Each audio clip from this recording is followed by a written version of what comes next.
Hi, I'm Dr. Mike Wechsler, and today I'll be answering your questions regarding eosinophilic granulomatosis with polyangiitis, or EGPA. So, our first question is, does having seasonal or food allergies increase the risk of developing EGPA?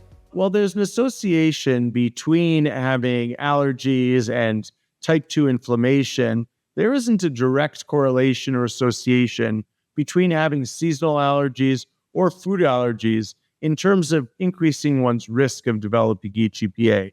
They often coexist because EGPA is a disease associated with type 2 inflammation that includes eosinophilia and allergies. So many patients with EGPA do have food allergies or seasonal allergies, but they don't necessarily increase the risk of developing EGPA. The second question, do all patients with ANCA-positive EGPA eventually develop vasculitis? In order to have EGPA, you do need to have some form of vasculitis. And the question is whether or not anyone who's ANCA-positive, whether they will develop vasculitis. So those are two separate questions. First question being, do all patients with ANCA-positive EGPA eventually develop vasculitis? Well, they already do have vasculitis by definition because they do have EGPA. The second part of that question, or a different way to answer that, would be, do all patients who are ANCA-positive and have eosinophilia eventually develop vasculitis?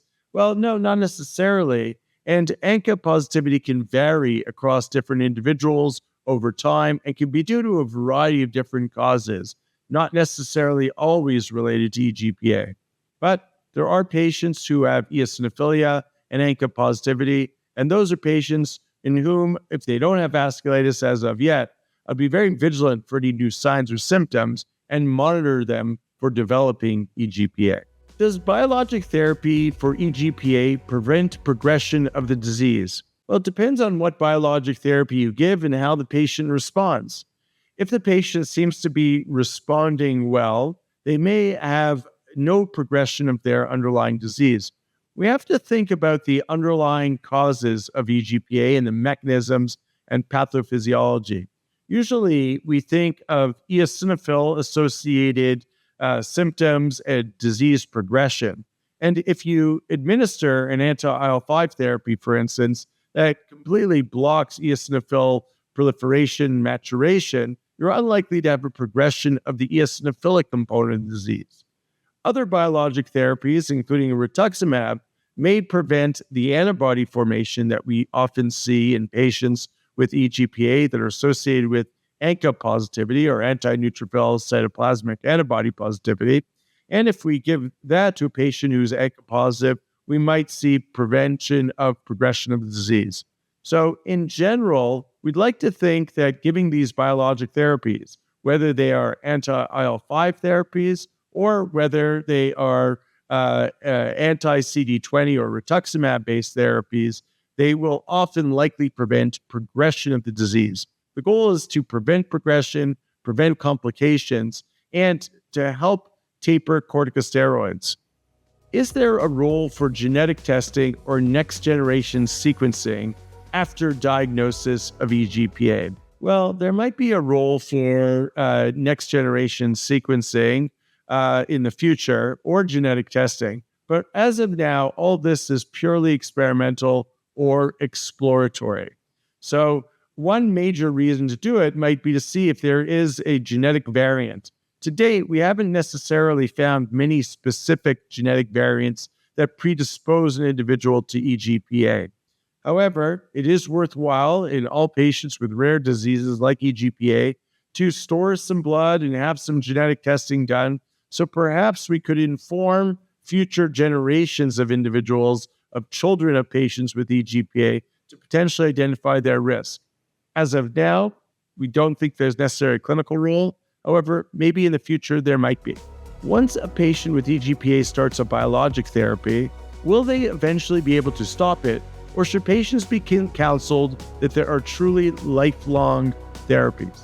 Well, it's a really important question. And again, one of our goals of therapy when we administer biologic therapies is to give the opportunity to taper corticosteroids, to prevent relapses. And that's the major goal too, when we give anti-IL-5 biologic therapies to prevent the eosinophilia from ensuing that can be causing some of the disease damage. So what about a patient who does well on a biologic therapy, on an anti-IL-5 therapy? Can we eventually stop it? Well, I think this is where we need to employ shared decision-making and have frank discussions about the goals of therapy. Options include continuing the biologic therapy because the patient has done well and supposedly has achieved some degree of remission. Another option might be to stop the biologic therapy, and that might result in relapses. And you need to inform the patient that there is a potential risk of relapses if you stop the biologic therapy. Everyone's a little bit different, and not everyone will relapse, but many patients may relapse. The third option might be in a non-drug labeled way would be to increase the dosing interval to see how the patient tolerates coming off of therapies. So for instance, if a drug is administered on a monthly basis, perhaps you can go to every 5 weeks or every 6 weeks and see how the patient tolerates it. If they do okay, then perhaps you can increase the interval to every 7 weeks or 8 weeks and then see how they do. Eventually, as you increase the dosing interval, at that point, perhaps if the patient's done well, as you've continued to increase the dosing interval, perhaps those patients may be able to indeed come off of therapy. For other patients, unfortunately, these might be truly lifelong therapies. However, we have newer therapies that are in development, some of which might be administered just twice a year, that perhaps may mitigate some of the symptoms and require less frequent dosing for our patients. Thank you so much for listening. I hope you found this information helpful.